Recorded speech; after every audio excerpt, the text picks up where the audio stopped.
The Mayo Experience. That Mayo Experience.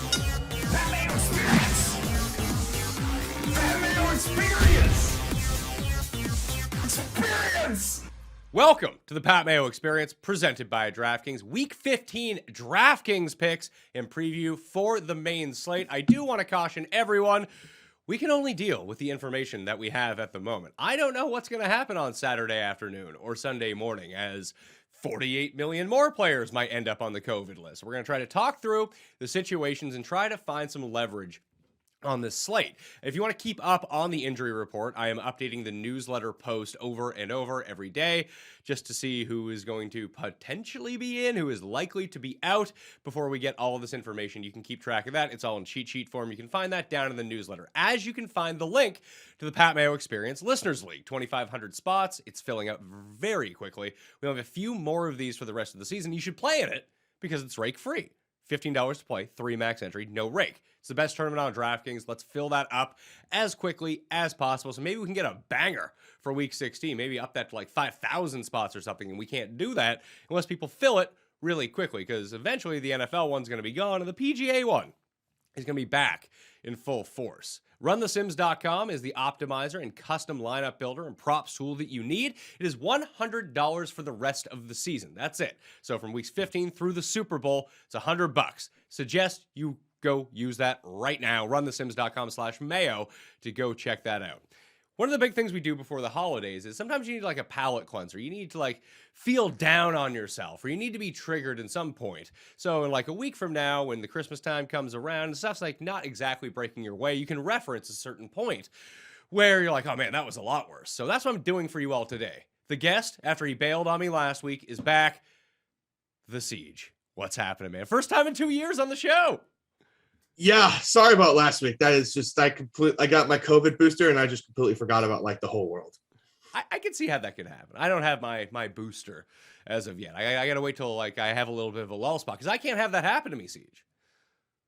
Yeah, I got to admit, I was like, oh, I'll be fine. I was fine for the second shot. No, I was not. No, yeah. They say it went the opposite for me. Shot 1, not a problem. Shot 2 was like, whoa. I had like a write-off day. So I'm hoping that it works out pretty well for me with this third one once I decide that the time comes around that I need to go do that. But what do you make of this slate off the hop? Do you find that these are slates that really favor those that are paying the most attention come lock on Sunday? Versus, I mean, it's always good to pay attention, obviously, but you can really get away with it. Like when Schefter makes his tweets Sunday morning, like, hey, this guy's going to be in, this guy's going to be out. 90% of the time, you can just kind of be like, oh, I can fill out my team now. There's not going to be any issues. But you're going to have to be scanning Twitter up until lock time in case this guy is like secretly inactive at the last second. Yeah, it's going to be crazy. I mean, you have a shorter slate to begin with because they're adding those Saturday games. And then you've got totals between like 41.5 and 47. So like basically all the games other than the Jaguars game are basically the same. So it's going to just come down to news and, kind of figuring out leverage situations, whose whole defensive line is out, and that's not the same good run defense it's been all year. It's going to be that kind of week. How do you assess the totals on this board? Because like you said, I think 47 is the highest, and the highest team total is going to be the Cardinals. They're just over 30, but obviously there's no DeAndre Hopkins anymore. He's out for the rest of the regular season. So you kind of have to pick and choose, and it looks like Chase Edmonds is going to be back this week, and I'm guessing James Conner is playing. Don't have like confirmation on that yet, because it didn't seem like he got hurt in the last play of Monday Night Football. So there's still a lot of questions around that team, trying to pick and choose who's going to be the right person. Do you have a team or game in particular that just kind of stands out by like, oh, that total is too low? I think that's going way over. Way over. Honestly, the Texans and Jaguars now feels like a game that's going to fly over. Doesn't it feel like everyone's saying that, though? Yes. I just think these are two defenses that just give up so many big plays that, yeah, I know both offenses aren't good, but you just give them enough plays, the defense will give up like a 50-yard pass play or a 50-yard run. So, yeah, I know everyone's saying it, but that's the one that feels like it's like 3 or 4 points too low. Well, people are only saying it now. I'm seeing it being manifested into the ether, just at least online, and from a lot of people that you play on DraftKings, solely because your hero has been fired as head coach of Jacksonville. And now all of a sudden, since Urban Meyer is gone, obviously that the Jags offense is going to be awesome. I don't know if it quite works that way because they still have like pretty crappy players. Right. But you also just have to imagine that Urban was holding them down too from like whatever their potential is. You have to imagine Urban was like keeping a lid on it too. I guess so. But like, okay, who would you play from the Jags game? Would you do a Lawrence stack? Do you just play James Robinson? Do you play like the Davis Mills side, knowing that Cooks is going to see a high percentage of the targets, Nico Collins is trending upwards, and then bring it back with James Robinson? Like, that becomes the issue with this game is like, how many guys do you really want to take? I mean, James Robinson at 5,400 just really stands out. You know, he's going to probably get the majority of the work against this Texans defense. And then, as you mentioned, like Cooks gets all the targets. Like Robinson and Cooks, and just you can definitely move on at that point if you wanted to. Oh, so you don't think you should have to overload this game then? No, I just think there's like plays that are just really solid in this game, despite the total. Now, I'm shocked you haven't come to the defense of Urban Meyer yet. I saw you being very upset that he was fired. I was upset that the NFL can just fire whoever they want. What case? It's like if you're embarrassing, you're gone. If the league office decides they want you gone, you're gone. And it's like, okay, there are coaches way worse than Urban Meyer in the NFL. I'm looking at you, David Culley, with the Houston Texans. And I haven't seen one article that he should be fired yet. Like, I don't know. It just seems a little ridiculous.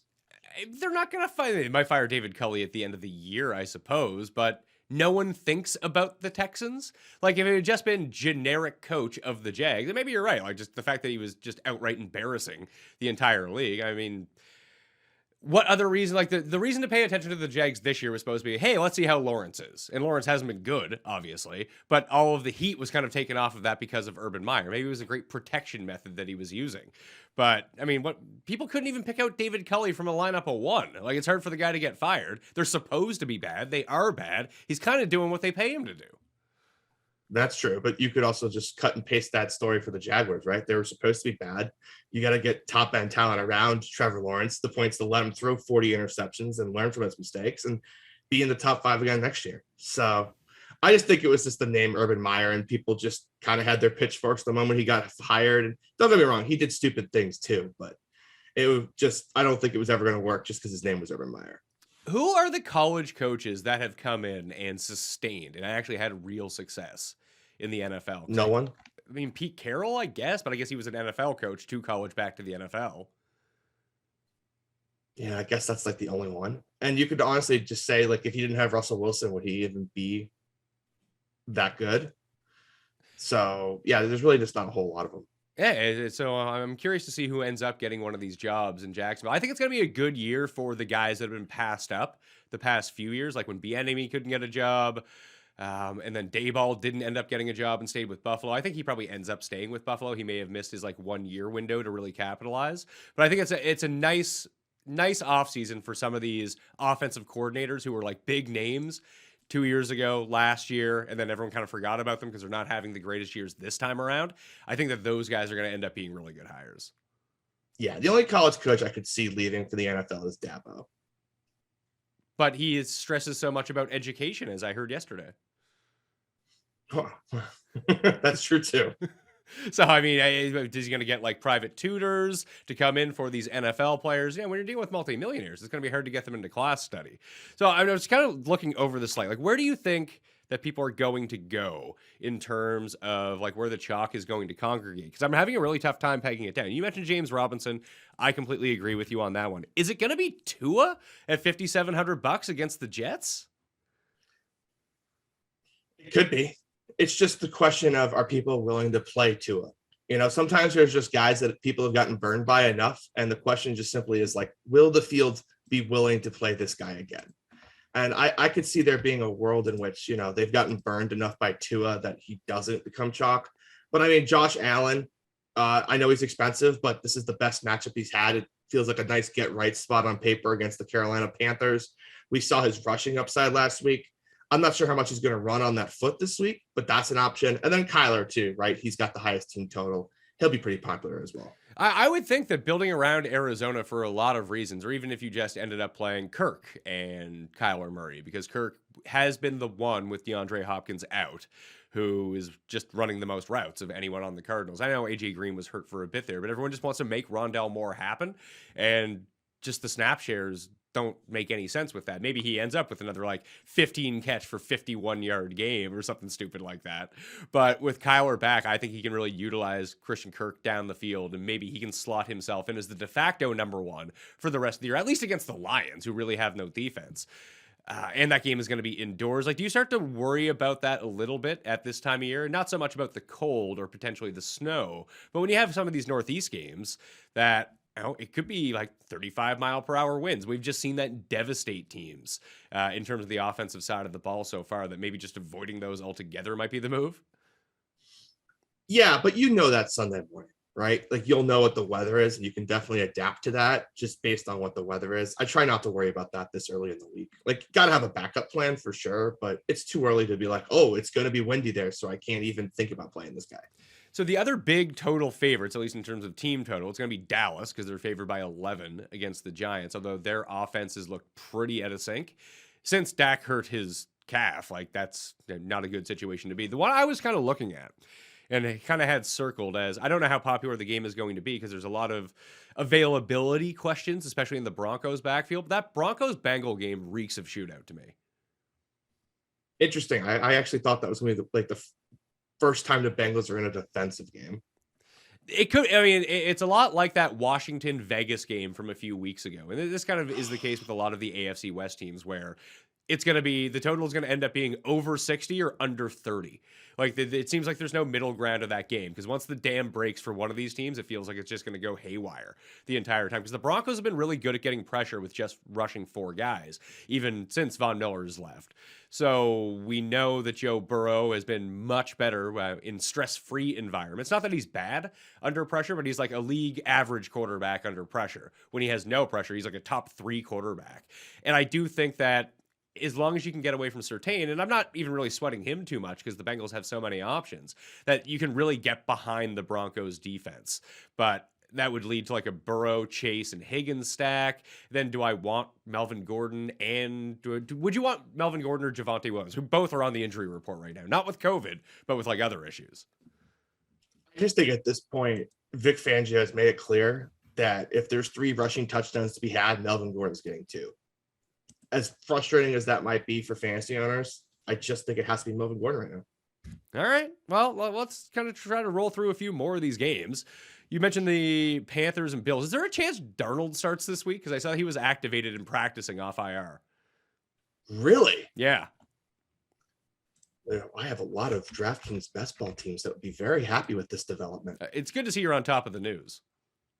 Well, this was yesterday afternoon. So, and it still says he's a week or 2 away. So you just raised my hopes up for no reason. He's going to be back at some point. It does look like they did say that DJ Moore is likely to play after it seemed like he might be out for the year with a hamstring injury. I'm still not necessarily buying that he's not going to be a late minute inactive.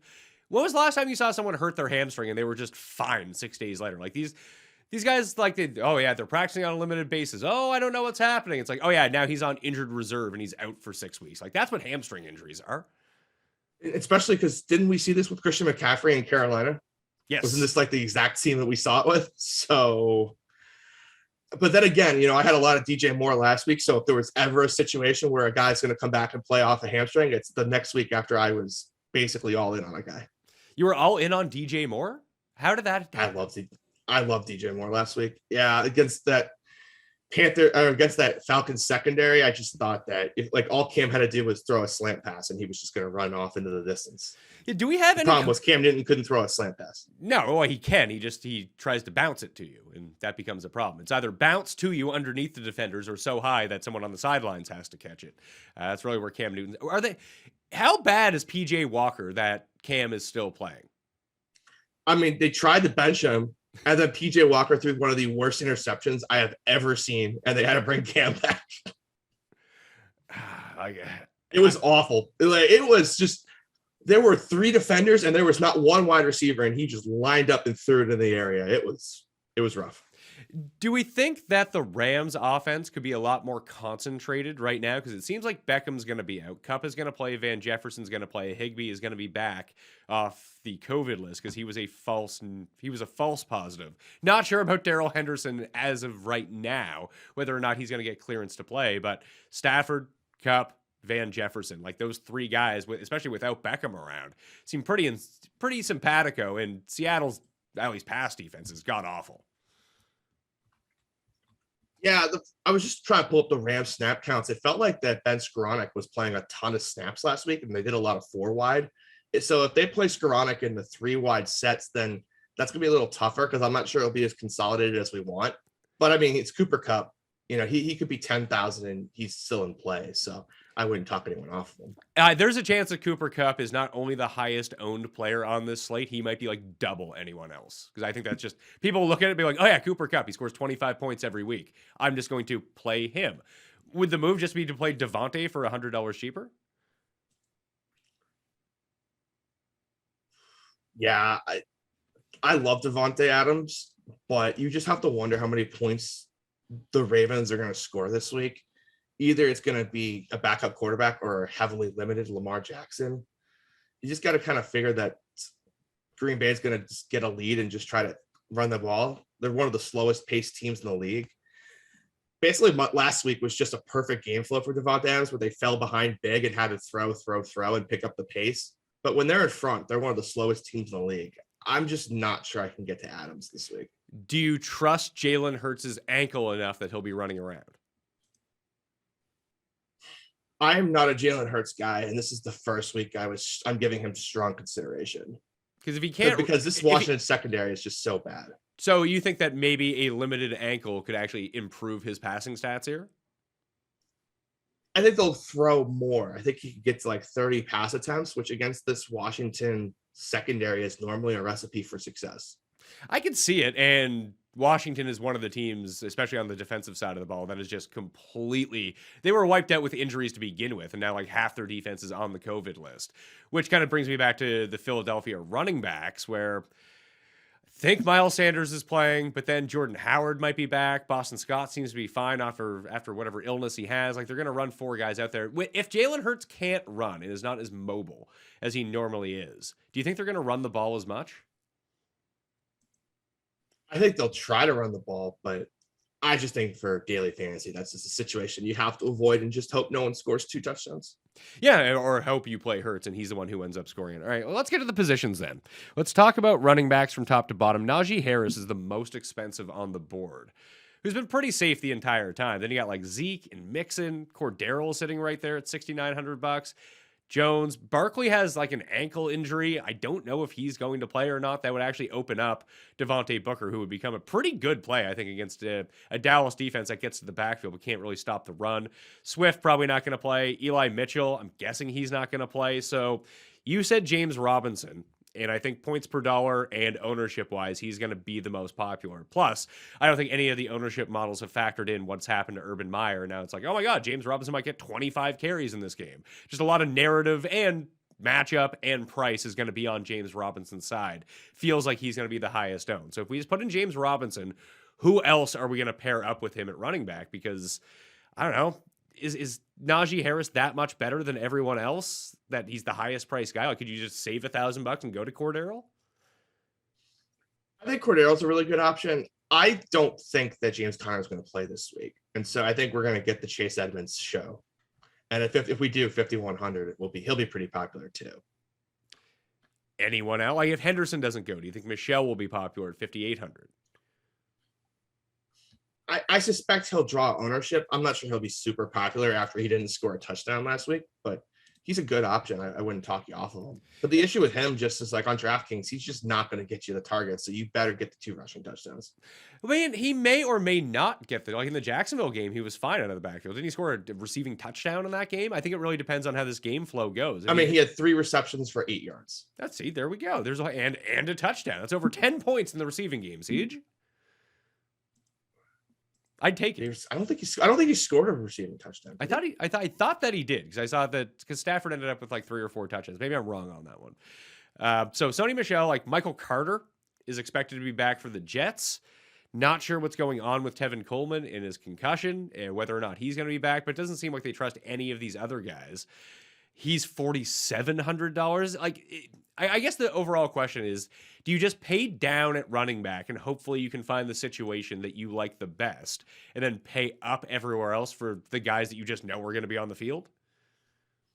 That seems like the pretty shocky build, just because the top end running backs aren't in point blank spots. There's definitely questions on Najee Harris, Zeke, of course, dealing with the injury, and Joe Mixon against Denver, not the world's best matchup. So, and then everyone else is questionable, and you don't know if they're going to play. So I think pay down at running back and pay up at wide receiver is going to be like the default build, and it's hard to argue against it. It makes a lot of sense. Mixon's actually quite interesting here at 7,200. I feel like there are those that have, like when he was overwhelming chalk a few weeks ago and was fine, he scored a touchdown, but I think he only ended up with like 11 DraftKings points, that there's a bad taste in people's mouth about Joe Mixon. But if you had played him for any of the 6 weeks before that, you really cashed in because no one was playing Joe Mixon and he was absolutely going off. I think that he might end up being a really nice leverage point here because I kind of agree with you that it's going to be a pay down running back, pay up wide receiver. That's going to be the most common build. And that might push Joe Mixon to the side. And like the matchup isn't great, but it's not horrible either. Like you can run on the Broncos if you get going. And the Bengals score points every single week. If they can cash into, two goal to go situations. I mean, there just could be 2 touchdowns for Joe Mixon. Like I think as a leverage play, he's shaping up to be pretty good. Like I'm looking at it right now. It seems like he's going to be around the same ownership as Zeke. And I'd much rather have Joe Mixon. Yeah, I completely agree with you. And Joe Mixon has shown the ability to get those 2 rushing touchdowns a game too, which is what you're going to need at this price point. Just because he's not a big receiving guy, they keep playing a lot of P. Ryan in that role. So you'll need the 2 touchdowns, but he's shown an ability to do it. He's has 3 games with 2 touchdowns this season. We don't have any clarity in the Dolphins backfield as of yet. Gaskin is going to be the highest priced. He's $5,600, but we don't know if he's going to play or not. So you have him, you have Salvon Ahmed, who's also on the COVID list. And now you have Philip Lindsay, who was dealing with an injury, missed the week before the bye. On bye week, seemed like he was going to be the guy coming out of it. Now he's on the COVID list as well. So Malcolm Brown is back to practice, not sure whether or not he's going to play. And that might just leave like Duke Johnson as the only Dolphins running back we've heard of who is active. They might sign like Lamar Miller to be on this team. Is this matchup against the Jets good enough that you would gamble on one of these guys if there was only, like, let's say we get to Sunday, Gaskin's out, Ahmed's out, Lindsay is active, although that's probably not going to be the case, and Duke Johnson is active. It's just those 2 guys. Would you like actually kind of push some chips in and be like, hey, this is a spot where I want to gamble because there is no better matchup? I think I would.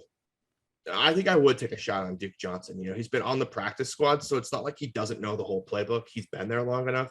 He should know the whole playbook. Could be a check down option for Tua. I think I would take a chance on Duke Johnson at 4,000, but I would need basically everyone but Lindsay out. Even if it's like Ahmed and Duke, I'm not sure I can pull the trigger. Well, would you play Ahmed at that point?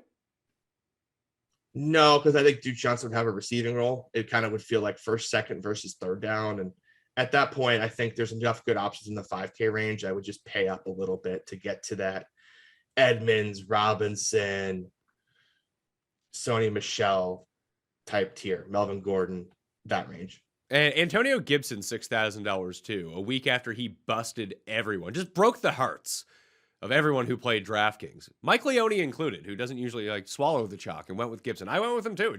It seemed like it made far too much sense. Obviously, it did not work out. But do you think that has ramifications for him this week where no one is going to go back to him? And like the Philly run defense is no great shakes. You can run on Philly. You think McKissick's playing? Because I kind of think he is. Even if he is, we saw games with McKissick and Gibson. Like as soon as they came out of their bye week, Washington all of a sudden just turned the keys over to Gibson. It's like his shin was fine again, and he's going to get his 20-plus touches, it seems, whether McKissick is playing or not. Yeah, but it's about ceiling, right? Like if McKissick's there, the ceiling just feels like it's diminished. I'm not saying it's gone, but it's not the 25-plus touches can get 3 touchdowns type ceiling anymore, which is just, I don't know, maybe that's just wishful thinking and wanting that ceiling back, but I think it just kind of puts him in this group with everybody else. It does, but like, does that make him all that much different than James Robinson or Sony Michel or any of those guys? I think James Robinson and Michelle, assuming that Henderson's out, have a little more workload security there. But I mean, it's pretty close. I acknowledge that, and he'll be lower owned. Well, he'll be much lower owned, I think, at least based on the way that I'm seeing the board right now. I would argue that the ceilings are probably all equivalent once you take all factors into everything. Maybe Sony Michel's is actually higher, but like you said, he can play all the snaps he wants. He's not a huge part of the receiving game anyway. I do think that there's probably, although they might have a really great week, and that potential for that is there, Jacksonville scoring 40 points and really getting James Robinson to his ceiling is going to be a little bit tougher because their offense is god-awful, even though it is a nice matchup and a new coach. At least with Washington, Gibson's going to get his touches. Even if McKissick's back, he'll still end up with a few targets in this game. Maybe it's only 3 or 4 and not 6 or 7. And the goal line work does seem to be his in a game where, I mean, the spread isn't all that big. I think it's down to like 4.5 right now. That this game, I think that Vegas thinks is going to be closer than maybe a lot of the public does. It's up to 7, so I don't know what happened overnight. Oh, Jesus. Okay, so here we are. This is why you need to keep on track. I think it's all the COVID guys, right, on the defense. You know, there's 17 guys on the COVID list right now, so I have to imagine that's kind of what influenced it. 7? That's a lot for Philly, isn't it? 17, yeah, it's a lot. No, 7. You just said 17. No, it's 17. The Eagles are favored by 17 points in this game? No. I said there's 17 guys on the COVID list. Oh, okay. I was like, Jesus. Like that's no, 17 guys on the COVID list. The spread's 7. Yeah, okay. The spread is 7. Even 7 with guys on the COVID list seems a lot for the Eagles. Like, the Eagles aren't that good. I would tend to agree with you. Oh, man. Do I have to bet Washington this week? I don't like that. We didn't talk at all about, besides Cordero, the Falcons and Niners game. Like, shouldn't the Niners put up 40 points here? I'm not sure Jimmy G has the ability to put up 40 points against anyone right now. Jimmy G's been playing pretty well outside of like 4 really misguided throws per game. And granted, that's a lot for a starting quarterback, but like when you don't pressure Jimmy G, he's really good. And Debo, it seems like they're going to have everyone besides Elijah Mitchell back on this offense. Like they should run train on the Falcons at home. They should. It just feels like that Jimmy G is going to do his 28 for 40 with 280 and 2 passing touchdowns, basically no matter what the matchup is right now. But all you have to do is hope that the touchdown variance breaks your way in that, and 2 touchdowns becomes 4 touchdowns because Debo gets tackled at the 3 instead of rushing it in from 21 yards out. That's totally fair. I think that's completely fair. It's totally doable. But I mean, what are you doing? You playing Brandon Ayuk? No, you playing George Kittle at the peak ownership and price? I think Kittle would have to be the guy, or. I mean, Debo doesn't catch the ball anymore, so you can't really play Debo with Jimmy G, can you? It's hard to see it at this point. They kind of eat their own tails, like they're just taking away from the ceiling of the other guy. I guess the 2 running backs we should talk about. One is Saquon if he goes, because he's in a really nice spot with the amount of volume that he's seeing, although I don't know if anyone has a ceiling when Mike Glennon is their quarterback, or if they play for the New York Giants for that matter. And the other one's Rashad Penny. I can't do Rashad Penny. Even if he was $4,000, I don't know if I could do Rashad Penny. That is just shaping up for 6 carries for 31 yards, and that's it. All right, you're ruling out Daniel Jones for sure this week? Because I think it could be Daniel Jones. And if it's Daniel Jones and Saquon plays, I got interest. If Daniel Jones played, I thought that like he was basically not necessarily done for the year, but this like neck injury is problematic for him. Yeah, I just saw limited on the injury report, which is always a solid sign. I guess I would have more interest if it was Daniel Jones, although Mike London's not afraid to check down, but they keep using Devontae Booker in a weird way on these like weird, like whenever the Giants are like 3rd and 29, that for some reason they just check down to Booker. I could really use those like free 2 points from Saquon every time. Yeah, for me, the Giants team total is just a smidge too low to go to Barkley over these other guys, but certainly he doesn't even really have the full workload anymore. That's kind of the problem with him. So I know that's not necessarily true. He's playing basically more snaps than any other running back right now. He led all running backs 2 weeks ago, and last week I believe he was top 5. I mean, he played 55% of the snaps last week. Wow, Booker had 41%. Yeah, well, in my face.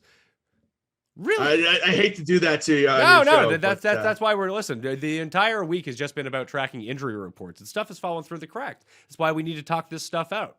That's really, really low. That's really strange. Did he come out of that game with the ankle injury?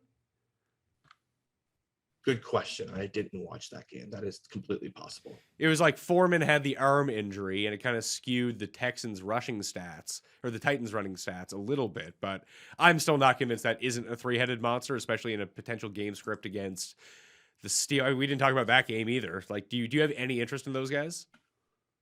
No, my interest in the Tennessee Titans would be at the wide receiver position. Dez Fitzpatrick is on the COVID list, so it would be Julio, Tannehill, and Nick Westbrook-Ikena, I guess. I have a hard time.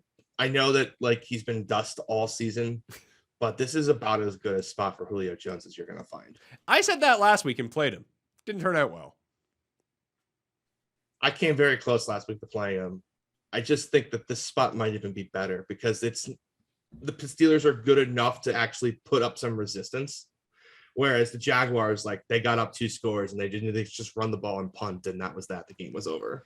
Do you have the same sort of worries that I do about Rashad Penny, and that people are just going to go to him after last week? But now, like Travis Homer is going to be back, and it's Pete Carroll, so Alex Collins could have like 17 carries in this game for absolutely nothing, and it's a horrible matchup too.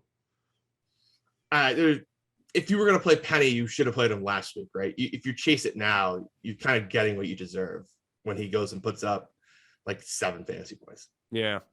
Other than that, so Robinson basically for sure is going to be locked in. I do like this idea of like Cordero and Mixon though. I think that if I'm going to go to the top end, and listen, if Darrell Henderson's going to be out, Sony Michel and James Robinson will likely be the overwhelming chalk. At least that's the way that I see the board. And if not, I guess Gibson would become a pivot off one of those guys. But the double pay up at running back, although if we go to receivers, does that create problems at receiver? Like if you don't pay up at receiver, are there enough pay down options that you can skate by with people? I think there's enough pay down options, but I just want to touch on Patterson real quick.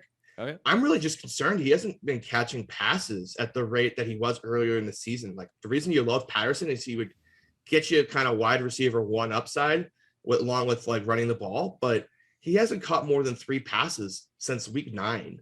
So that's a little bit concerning. And only 5 targets is the high over those last 4 games. So that's probably my biggest concern on Patterson is he's kind of become a little too traditional running back for my taste. The one thing I would like about Patterson is I think he's just such a high variance player. Like his range of outcomes are all over the map. Like when you try to gauge his ceiling, it's really tough because if he's going to have a big game, it's probably going to be 2 like really deep touchdowns. It's a lot like Nick Chubb in that way where, I mean, obviously he doesn't get the volume that Chubb does, but when Chubb hits his ceiling, it's because he has 2 75-yard touchdowns in a game. And you just never know when it's coming. That if you can pick the week where no one is using Patterson, I just feel like that's probably the week to use Patterson, although you're leaving a lot of your lineups probably dead because of the price if he doesn't have a good game, but I think I'd be willing to risk it. I mean, single percentage on Cordero Patterson is always a good play. I can't believe I'm saying that in 2021, but here we are. So let's go to wide receivers. Obviously at the top, it's going to be Cooper Kupp. He's $9,000, but everyone's going to use him anyway. If we're looking for those paid down options, though, if we want to pay up at running back and try to do one of those constructions, Christian Kirk at $5,300, I do think is a really nice play. Is Gabriel Davis a good play at $3,700, or is that just going to be a trap situation? I'm torn. I'm torn between it being an absolute trap because they should be able to do whatever they want against Carolina. But on the other side, it's like they haven't ran the ball all season. Maybe they're just going to say, screw this. We are just going to throw 5 touchdowns a game. And if they do that, then he's a really good play. Yeah, Noah Emmanuel. So he's kind of one of those guys I think is going to put up 5 or 25. Yeah, no Emmanuel Sanders this week. I actually think that Cole Beasley might be the play because people just hate playing Cole Beasley, and he fits in like this weird price range every single week where you're like, well, I could just find extra money and get someone way better, or I could save myself $1,700 and just have a punt who on paper looks like the equivalent, but Cole Beasley is actually pretty good, man. $4,900, it's a good price. Yeah, especially this week where there's just not a ton of dumpster diver receivers with fewer games. There just are less value receivers on the board. There is. Jamison Crowder's right there too, and hopefully Braxton Berrios stops doing things for the Jets. I played Crowder last week, and he was absolutely atrocious. But again, against the Dolphins, you want to target the middle of the field. So unless it's Ryan Griffin or Berrios getting the ball, you would think that Zach Wilson would target Jamison Crowder most of the time. Yeah, you would think too. 4,300, Devontae Parker, I imagine will be pretty popular as well against this Jets secondary. That feels a little too cheap for a player of Devontae Parker's caliber. Who do you think ends up more owned, Devontae Parker or Gabriel Davis as the cheap receiver? Probably depends on the weather in Buffalo. Like if it's decent weather in Buffalo, it's probably Gabriel Davis. But if it starts getting windy, I can see people pivoting to Parker pretty quickly. But I guess that game's in Miami, isn't it? For some reason, I had it in my mind that it was in New York. I was like, yeah, whatever the weather is in Jersey is going to be the same as Buffalo. But obviously, that's not the case because it's in Miami.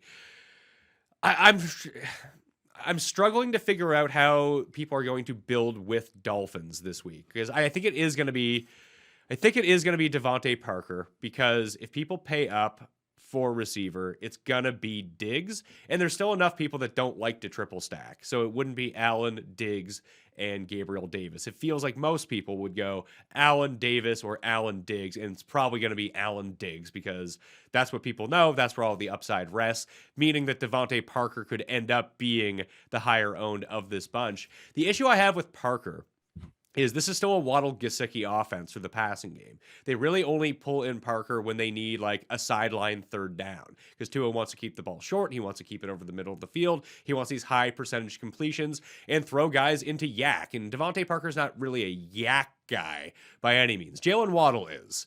So I could see Parker busting unless he scores a touchdown, which, flip a coin kind of thing. It's possible, but I just think there's going to be so many targets there just because I don't think that the Dolphins run game is going to be all that great, even if it's, Gaskin instead of Duke Johnson. So I think I'll take my chances on the wide receiving core for the Dolphins here. I just think the Tua is going to have a game.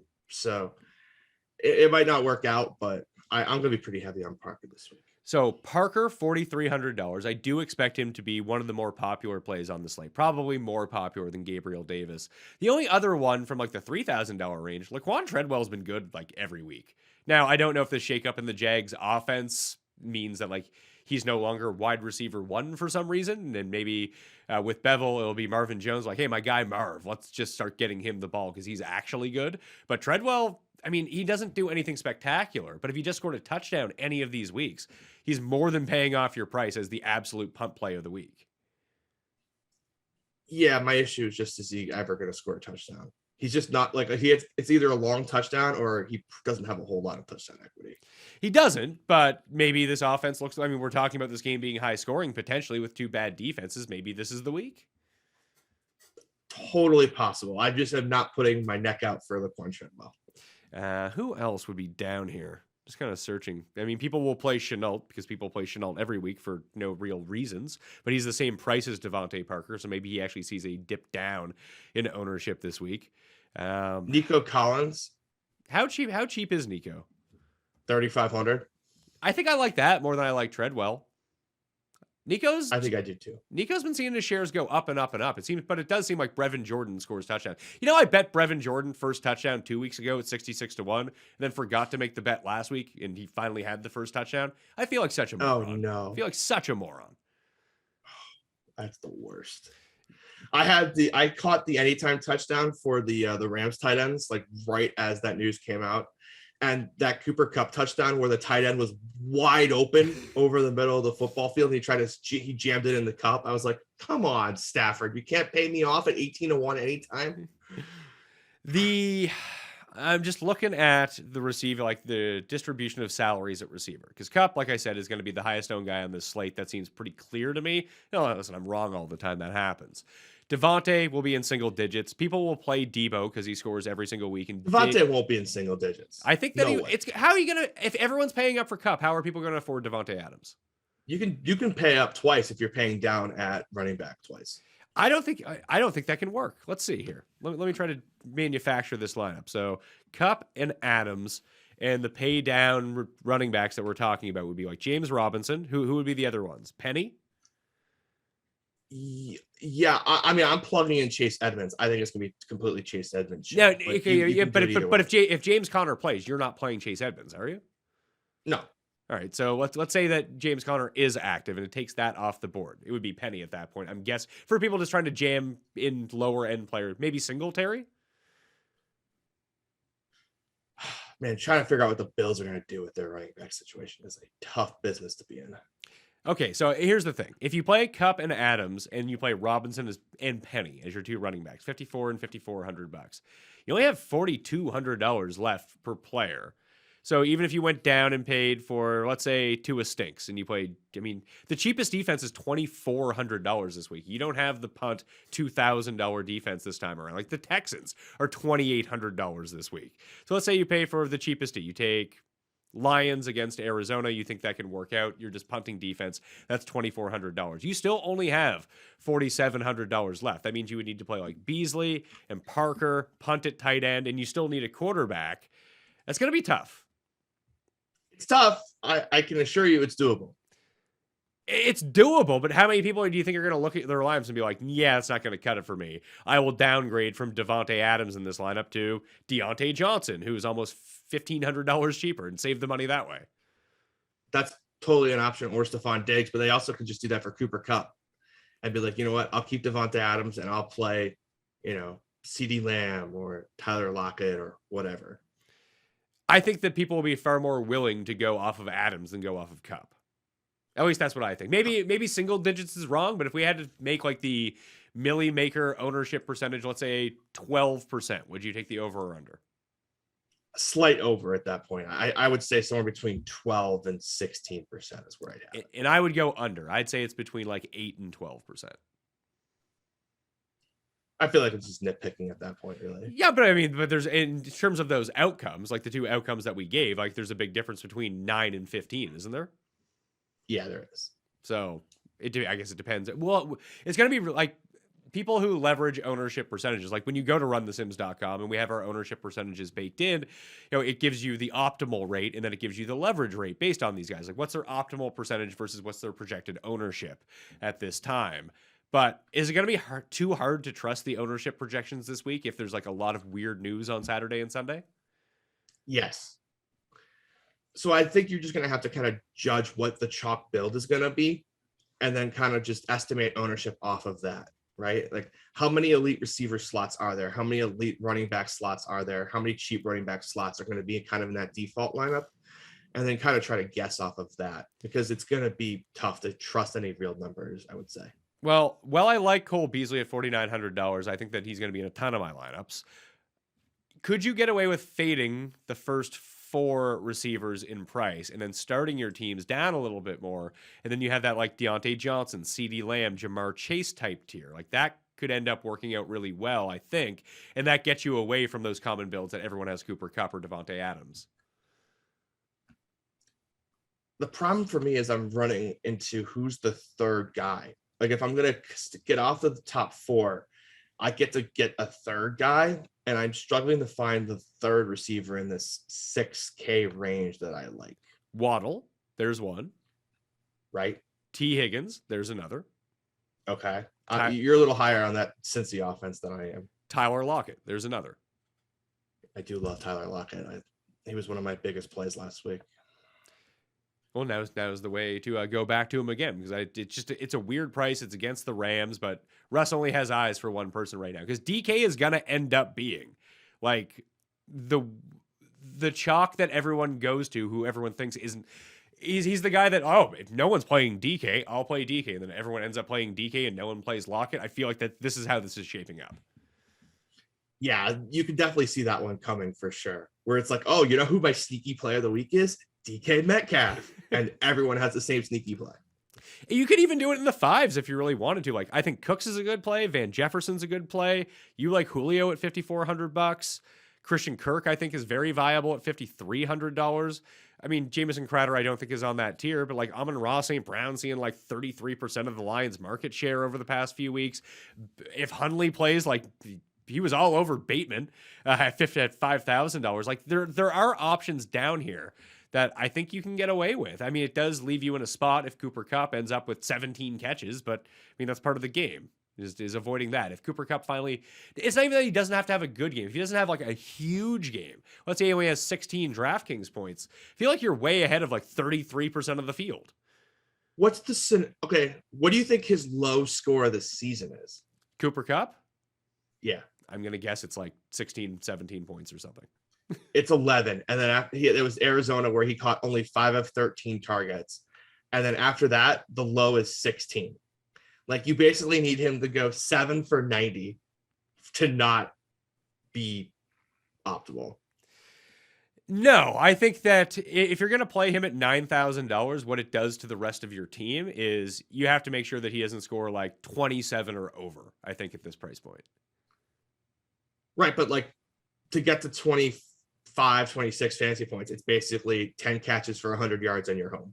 Yeah, which, I mean, seems ridiculous that we're setting that as the floor for Cooper Kupp, but it's not going to happen every single week. Like, and I think that if you don't play Kupp, you have to play another potential, like, in any lineup you don't play Kupp, I think you have to play Sony Michel if Darrell Henderson is out, because that's how you need the game to break in your favor. Or you just need the game to be low scoring. Like, it does only have a total of 45.5. It's no gimme to shoot out. Like, that feels more of like a Seahawks thing, though, than a Rams thing. I don't know, like the Rams offense has one good week and we trust it again. I mean, that's a very valid point. And then you can look at the other side of the ball and say, wow, Seattle plays at by far the slowest pace of any team. Maybe they just try to slog this out against the Rams. Yeah, especially on the road. I could see that. But again, like if that game's competitive, though, Kupp's going to get those targets. Yeah. So you kind of need the Rams to be up 17-0, and they're trying to just ice it out with Michel. It's like the same people who fade Christian McCaffrey every week when he is the highest priced guy. Like it works like once every 4 weeks or something like that. But this year it worked out a little better than that, sadly. I asked me like whoever the peak player is of that year. Like what I think it was like one of the first few years that we were playing DraftKings. They'd be like, oh yeah, just play Le'Veon Bell every week. He scores 35 points every week. Then you get the week where he doesn't, and you cash in when everyone else flames out.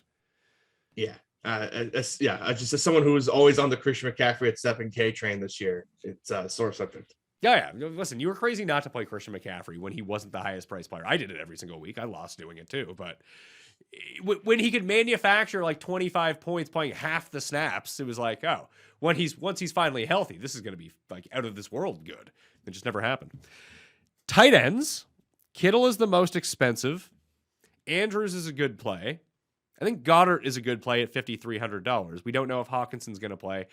No one's going to own Kyle Pitts, and I'm not playing Kyle Pitts, but he does have that theoretical ceiling that everyone buys into. It just never seems to happen. Gesicki at $5,000 also makes some sense. Who is the punt? Like, are you saving money at tight end, or are you going to pay for one of these 5K guys? I'm going to pay for one of the 5K guys, and the best part is you didn't even list off my guy. Dawson Knox? I love Zach Ertz this week. Really? I think this is a really good spot. Yeah, Detroit has been putrid against the tight end this year. We lost DeAndre Hopkins. Zach Ertz feels like the best red zone target now left on the team. Over the middle, should be able to get whatever he wants. I think he's going to have a monster game. No one's going to own Zach Ertz because I'm going to look at Dusty Zach Ertz and see $5,400 next to his name and not want to play him. Like, I would rather play Mike Gesicki in that spot. Listen, I think your logic is pretty sound on this. It feels like I wouldn't even say you need to score 2 touchdowns because he might be involved enough in this offense where it's not a Zach Ertz 3 for 30. Hopefully he scores a touchdown type of game, and he need to sneak in twice. How many targets do you think he ends up getting in this game? 8. That'd be pretty good. I think he'd be pretty good too. The Chicago game, he didn't have many targets, but other than that, it's been pretty solid. 6, 9, and 7. And now there's no Hopkins. So I think he could have a pretty solid role here. Do you trust him more than someone like Goddard, who should be a huge part of this game against Washington, who's less expensive? I'm just not a Goddard truther. Like, I know he had the big game with Gardner Minshew, but he just hasn't been a huge part of the Jalen Hurts games this season. So he's kind of in the I'll go ahead and get burned by him once with Jalen Hurts camp for me personally. Okay, is there any, not necessarily punt, because Pat Freiermuth is only $4,500. That's a pretty reasonable price based on the guys that are in the $5,000 range. I thought he would have been up there by now, but obviously he is not. But once you go down and try to find like that actual punt tight end, I'm having a hard time finding it is the problem. My guy, Brevin Jordan, but he's on the injury report. He was limited in practice this week against the Jags, but he's touchdown or bust. All these guys are kind of touchdown or bust. Do you have any feel for anyone down here? Like, would it be Ryan Griffin? Yeah. If you're looking for a touchdown or bust guy, I think this is speaking of guys that I bet on to score a touchdown and haven't scored it yet. Josiah DeGuara for the Packers. He's been a really intriguing part. He's been running a bunch of red zone routes. I think he's got a touchdown coming. So he's probably like the punt I would count on. He's $2,700. The issue with him is even at $2,700, is one catch for 4 yards and a touchdown good enough? No, but he's caught 2 balls in like 7 consecutive games. I mean, he's still splitting time with Mercedes Lewis at the moment. Does this feel like a game where the Packers are going to have to throw a ton? Like you said, it's going to be a slow game against the Ravens. I don't know. I'm just thinking about play action stuff. I think I would rather go with Brevin Jordan if he plays for $100 more. Oh, you ruled him out though. I haven't ruled him out. I just said he was limited in practice. Oh, okay. Yeah, I would play Jordan over him too, but I don't know if he's going to play or not. I think I would play Ryan Griffin over these guys too. It's just when Zach Wilson plays and like they have all these guys out, like I said, over the middle of the fields where you want to attack the Dolphins, that kind of sets up for Ryan Griffin a little bit. I don't know if you need to go down this low. I guess the one guy would be Higbee, who I doubt anyone plays at $4,000. Now Beckham's out. Yeah, that's pretty intriguing. And we at the wide receiver position too, we somehow skipped Ben Skoranek too, which was probably an oversight. Well, he's the min, right? Like, do you really want to roll him out? I mean, if there's no Beckham, he's going to play 3 wide sets. I can see it, but that could also just be him out there doing nothing too. I'll take my chances, with Ben Skoranek playing 76% of the snaps at minimum and take my chances. Okay. I mean, that's completely viable. I think that Higbee does fall through the cracks here because I think a lot of people might not even realize that he's been activated from the COVID list, that he is going to play this week. It appears now, unless he tests positive on Friday or something like that. That would just be cruel. It would be. Quarterbacks. We kind of talked through a lot of the game stacks. Would you play any lineups that are not QB stacks? Like, are there any naked quarterbacks you would go to? No. I could see doing it with Kyler this week. If it wasn't the Lions, I'd probably say yes, but I'm just not sure they're going to unleash the keys in the rushing department here. You don't need him to rush for like 70 yards. You just needed to run him. The way that Kyler by himself works out is if Kyler starts calling his own number near the goal line. Right. Possible. I think I'd take my chances though, stacking with Kirk or AJ Green or Zach Ertz. I wouldn't do it, but I understand it. Yeah, I think that I would find someone to put together with him as well. But if that stuff becomes too expensive and that's where you're going, I think that Kyler and Josh Allen will probably be the 2 highest owned players at quarterback, unless Tua can get there. What's not to like about Tua this week? I don't know. That could be. I play a lot of Tua, so I'm always the guy that's playing Tua. Like, guys had over 100 quarterback rating now for a month. Just hasn't found the shootout yet. Like, hasn't found the 2-way action game yet. It's coming. It's like someone's eventually going to score on the Dolphins. They've just had a easily brutal schedule. Like the Jets, Panthers, and Giants. Like, tough to get into a shootout with those teams. But this Jets team will be a little more healthy, and getting Carter back, I think, would be huge. So essentially what I do is I play 10 lineups a week, mainly in single entry and 3 max, and I'll throw a bunch into like the $3 or something like that just to get some different builds out on the go. So I usually like to pick 3 stacks that I go with, 3 QB stacks. Maybe it ends up being a game stack in some of those lineups. Maybe it's a skinny stack. Maybe it's an overload. And try to build out my lineups that way. I'm trying to come up with my 3 quarterbacks that I want to build around. I think a very low-owned Aaron Rodgers is worth a gamble just because the back end of the Ravens secondary is just so bad that you could go Rodgers. I guess you would have to go Devontae Adams in that situation. But I think you go with MVS over Lazard in that spot, too. He's expensive at $7,500, but I think, like, legit no one uses Aaron Rodgers this week. Yeah, I think that's completely fair, especially coming off of the big performance. People are going to assume they're going to try to run the ball more, but, it could just be another shootout required. So hard to argue that one. And then the other one, it was either going to be Burrow or Teddy Bridgewater. Just with yes, the Broncos want to run the ball. Yes, they want to rush for touchdowns, but the Bengals can jump up on them. It's going to force Teddy to throw, and you can throw on the Bengals. That this could be a higher pay. It would have to be like Teddy. The problem is he spreads the ball out too much that I don't have anyone to put with him. That maybe the Bengals side of the ball passing game is where I'd want to be at. But you don't like this game, right? Not as much as you do now. I think it's tough because it's hard to figure out the right pieces to go with it. Like who would you even play from the Broncos side to pair with Teddy that you would feel good about? No one?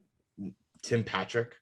Has Tim feels like he always catches a touchdown. Yeah, has he been any good? I feel like since Judy came back, like none of these guys have been good. No, they haven't been. So that's tough. Lawrence, or do I go with Davis Mills? What about Taylor Heineke? Like, that Eagles secondary is still terrible. I just don't like. We saw how he could not hold up against a pass rush last week. And it's not like their offensive line is any healthier. And it does appear like the Eagles pass rush is still in full force. It's one of the best ones in football. I think that's really tough. Yeah, I just don't know how Washington's going to run the ball. Yeah, but how are they? But didn't he start like 2 of 16 last week or something like that? And I don't think McLaurin's going to play.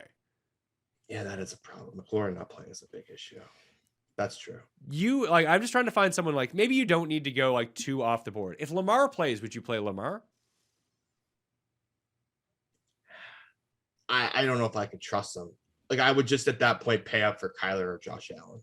Yeah, that would make sense. I'm trying to think. Dak's going to be super low on this week too. Man, he doesn't look right. And that's a problem. Because I played. The problem is you don't. How do you look right until you look right? That is absolutely true. But I played so much Dak last week, and like it just felt like he should have done so much better. Me too. I was in the Dak Prescott camp last week, but the only thing worse than playing him last week would be not playing him this week and watching him just go bonkers against the bad Giants defense as an 11-point favorite. Who would you do then with Dak? Dak, Lamb, Cooper? And just hopefully it's the chalk Dallas guys, because they're not going to be chalk, but like the stock Dallas guys that you play every week are the guys that come through. Yeah, or you could just do Dak, Lamb, Schultz too. He's like, I think it's like 4,900. You could do that too. It feels like Schultz has been kind of pushed aside a little bit since Gallup returned. Yes, but that's also when the offense stopped working at full strength. They could just be like, hey, let's go back to the Dalton Schultz thing. It kind of opened up the middle and made everything else work. It did, but I think a lot of it just has to do with both running backs being like banged up and Dak being banged up too. I think that's why it's not really churning at the same rate. You're probably correct. Like, I would say, like, obviously the odds are in your favor of being correct, but in terms of a tournament build with upside, Dak just screams off the page to me. Tannehill or Big Ben? Any interest? I vowed that I would not play Big Ben in 2021, and it's been a very fine decision so far, and I'm not changing my mind now. Yeah, you can just play Deontay. It's funny because like he has independent pieces that you could play every week and be fine. Like you could play Freiermuth every week. He's like a top 10 tight end. You play Deontay Johnson every week. He's like a top 10 receiver. Yet somehow that does not translate at all into Ben Roethlisberger. The joys of PPR. Yeah. All right, defenses. Where are you looking here? Because like I mentioned, there's no defense cheaper than $2,400 this week. So the punts aren't even all that appealing because they're not saving you that much money. So you're going to disagree with this, but I like the Broncos at home. Okay, I can see. I can completely see it, but I can see it going the other way too. Yeah, I just think that even if Denver gives up points, I think since he's going to be throwing, at the end of the day, when you have a defense, you're looking for turnovers, you're looking for big plays. And so you basically throwing the football is how you get sacks, it's how you get fumbles, and it's how you get interceptions. So Denver at home is pretty appealing. I think San Fran's pretty appealing as well at home against Matt Ryan. He loves to turn the ball over. So those are the two that jump off the page to me at the moment. Yeah, the Niners, I was actually quite surprised that they were only $3,100 in a week like this. I wasn't actually lying about the Jets because, while Tua might have a good game, their offensive line is still trash. And their offense is really compensated for that by getting the ball out quickly with Tua. But they're a team that just passes so much over expectation that if you're looking for a defense to face a lot of pass attempts, it's probably going to be the Dolphins and Jets. That's completely fair, especially with the Dolphins running back situation at the moment. Yeah. So $2,500, like it only takes one and you're there. Yeah. It sounded like you might have interest at the Eagles, even at their expensive price tag. I just don't, I don't think it's worth it. Like if I was going to pay $3,500 for the Eagles, I would just try to find some way to get to the Cardinals. And I'm not going to do either. The Rams at $3,400 is pretty intriguing though, against crappy Seattle. Like if Seattle has to pass, like they're fucked. I would much rather know the status of Jalen Ramsey before I make a Rams take. Say that again? I would much rather know if we're going to get Jalen Ramsey back first. I think that we will, won't we? I think so. And in that scenario, I would like the Rams, but if he's out, I would probably just find something else. Like I would just save the money for San Fran at that point. Okay. Jets are my pay down D. What about the Falcons against Jimmy G? Jimmy G, not afraid to, like I said, 4 bad passes a game, return one of the, like the Falcons, he was even good against Brady because they were able to get like weird turnovers off of him. That pick 6 that Brady threw, he has one of those throws like twice a year where you're just like, what were you looking at? I don't know if I can take the Falcons coming off their best defensive game of the season, now traveling cross country. That's a tough ask for me. It is. I'm just looking to where I save money here. So Jets, Ravens, Lions, Panthers. I think are your options. You can throw the Giants and Seahawks into that mix too. I think the Jets are by far the best play of this bunch, but it's a defense. Any one of them they could suck and end up with it. Hey, the Lions. The Jaguars are probably in play too. We probably should give them a mention. I would rather play the Texans than the Jags. The Texans pass rush is quite good. I just think the Jaguars are going to show up this week. I'm telling you, man, everyone thinks the Jags are showing up. I picked the Jags on the Jeff and I were talking about it. I picked the Jags on the show at -4 under the entire premise that, well, no one's going to take the Jags. Like, why wouldn't you take the points with Houston, who basically looks better, and they've already beat them this year? And now, like, the sentiment from Tuesday to this morning has completely shifted, that I'm pretty sure that 99% of people are now on the Jags. I might have to reverse pivot back onto the Texans. It's funny how the line moved half a point basically on a coach not being there. Well, what's it up to now? 4.5? 4. It was 3.5. Or at least what I saw was 3.5. When we did the show on Tuesday evening, it was already 4. So it hasn't shifted at all at DraftKings Sportsbook. Good to know. Well, how would you even cap that line movement? Would you fire the coach and then make the Jags like -6.5? Like, is not having Urban Meyer worth 2.5 points? Sometimes teams are just going to show up more motivated than you can put in a number, right? Like, it's the reason why you call it a model and not the gospel. Like, I can't quantify this, but you have to imagine the Jaguars are going to show up. I don't know how to quantify that, but it feels like they're going to at least show up. I do agree that it does feel that way. And if you're playing your gut, that's going to be the gut side of that game. But like you said, the models don't take that into account. In the model, people tend to win these things. Like Vegas has said, your coach is worth 0 points. It is exactly the same as it was. Yeah. And last week, the favorites were just unbelievable against the spread too. So you're just looking at some of these numbers and you know they're a little inflated this week too. I like when I went through the picks, I took way too many favorites this week. Like if you wanted to blindly go, like just from a betting side, you wanted to go Giants, Lions, Panthers, like the Jets are now +10. And just take bet all 4 of those, you probably win 3 of them. Yeah, I mean, this is just tough for me. You know, we've got a nice team in the super contest in this little I don't know what to call it. They're 3-week segments, and 5-0 this week, and we're locking up good money. So, what day do you have? What day do you have to lock in? Thursday morning? No, I can lock in up to like Saturday afternoon. When did the spreads lock? Oh, they came out yesterday. So what's the Raiders Browns line for you then? it came out at a good number. I think it's Raiders -1. Let me check. Oh, yeah, so if it's Raiders -1, it's Raiders -1.5 right now at DraftKings Sportsbook. Honestly, I don't think that Baker, if Keenum's going to play, I still think that the Browns should be favored in this game. Yeah, they probably should be. But I don't know if I want to trust Case Keenum. But you were going to trust Baker Mayfield as a 3.5 point. No, I wasn't going to trust. I have no interest in that game, really. I actually think the Browns beat the shit out of them. Like, if their offensive line is intact, which it looks like it is, and their defensive line is intact, I don't think that there's any difference between beat up Baker and Case Keenum at this point. Jarvis Landry, like, whatever. Like, he's good. He's their best receiver, but that's not really saying much. This is just going to be a heavy dose of Nick Chubb and Dearness Johnson. And that's going to work. The question is, are we getting the other guys back? Like, the spread indicates we're not getting it back because Cleveland was 5.5 point favorites at open. I think a lot of that has to do with public perception of losing guys like, oh, there's like 11 Browns on the COVID list. And then Baker ends up being one of them. So you lose your quarterback and you lose your other basically big name receiver in Jarvis Landry. I just don't think that those two guys, like, the Browns are built on the lines. Honestly, in the trenches, if they are fine, they should just bully the Raiders the entire game. They should. So I think you're getting potentially like 4.5 points of like pretty good value there on the Browns.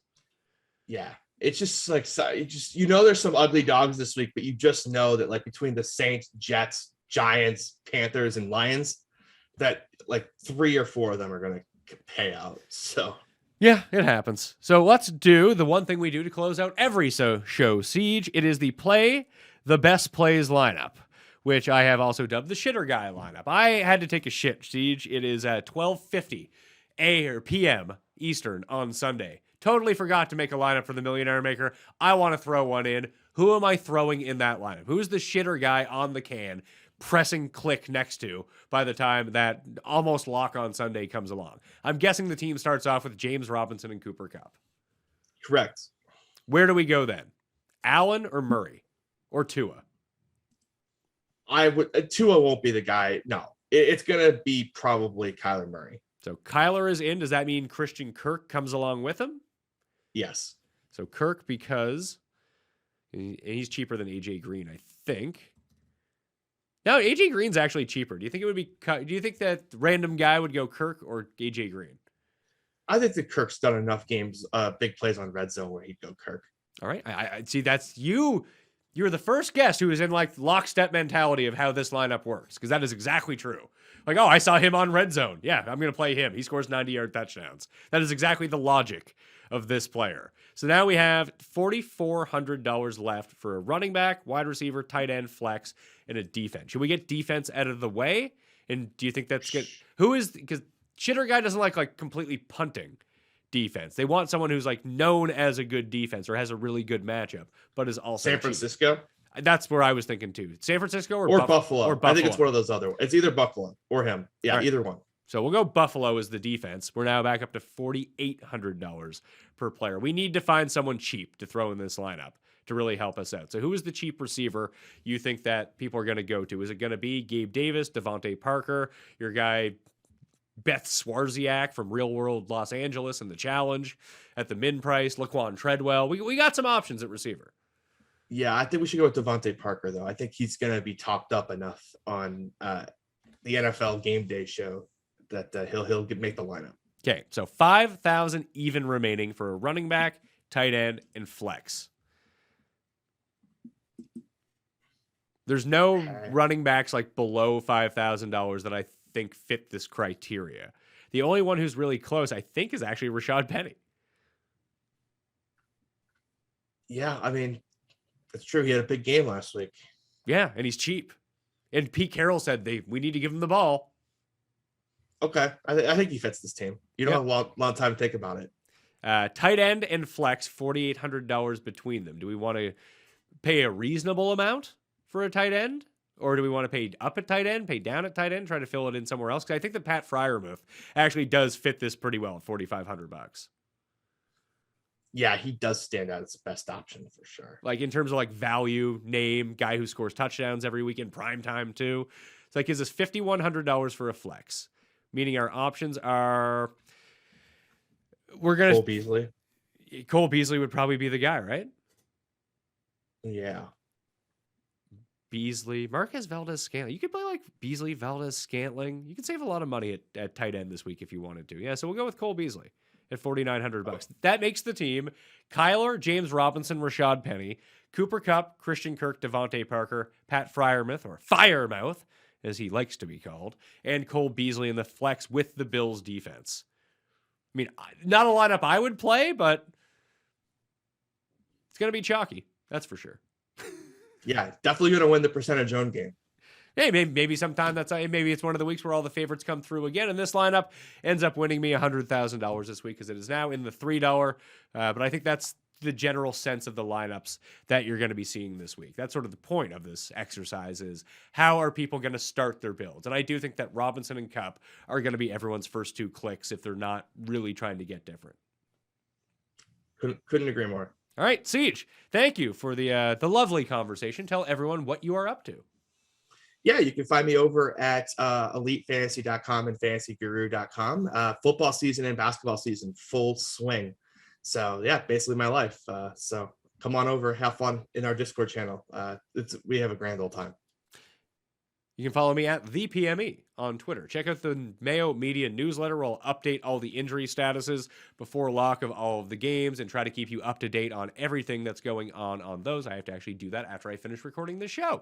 So you can find that for free down in the description. Also play in the Listeners League. The link is in the description. All the rankings down in the description. You can find all of this stuff, shockingly enough, down in the description. Remember to sub to the channel and smash the like button before we get out of here, and runthesims.com, $100 for the rest of the year. Why don't you just let the computer make your decisions for you? That's what I think I might do this week, and just trust the computer over me, who's been in a pretty bad funk recently. But I hope that my bad luck doesn't translate onto you. You can win a lot of bucks this week, because that would be fantastic. I'll see you next time. Mayo experience! Experience!